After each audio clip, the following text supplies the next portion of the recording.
শুধু হেলমেটের জন্য তো আপনাদের আটকেছে না? হেলমেটের জন্য না নি? আসসালামু আলাইকুম। বর্তমান যে সময়টা চলমান আছে সেই সময়টা আপনারা সবাই অবগত আছেন যে খুব তীব্র তাপমাত্রা, রোদের খুব অতিরিক্ত গরম পড়েছে, যার কারণে সচরাচর মানুষ ঘর থেকে বের হচ্ছে না। অতিরিক্ত গরমের জন্য হিট স্ট্রোক হওয়ার সম্ভাবনা রয়েছে। সবাই সেভে থাকবেন, সবার প্রতি এই আবেদনটা রইল।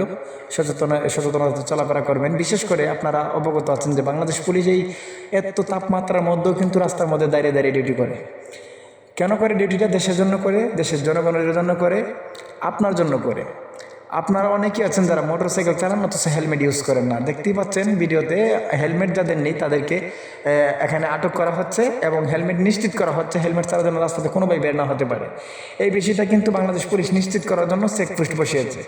তো আপনারা যারা মোটরসাইকেল চালান আপনাদের কাছে রিকোয়েস্ট থাকবে, এই তাপমাত্রার মধ্যেও যেন বাংলাদেশ পুলিশ যেভাবে রাস্তার মধ্যে দাঁড়িয়ে দাঁড়িয়ে আপনাদের হেলমেট নিশ্চিত করার জন্য, আপনারা দেখতে পাচ্ছেন রাস্তাতে যারা হেলমেট পরিহিত অবস্থায় আছে এবং গাড়ির রেজিস্ট্রেশন আছে তাদেরকে কিন্তু গাড়ি আটকাচ্ছে না, এবং যাদের হেলমেট নেই তাদেরকে কিন্তু এখানে আটক করা হচ্ছে। যাদের হেলমেট নেই তাদের হেলমেট যাদের বাড়িতে আছে বাড়ি থেকে অন্যতবা নতুন করে ক্রয় করে আনার পরে কিন্তু তাদেরকে চালা হচ্ছে।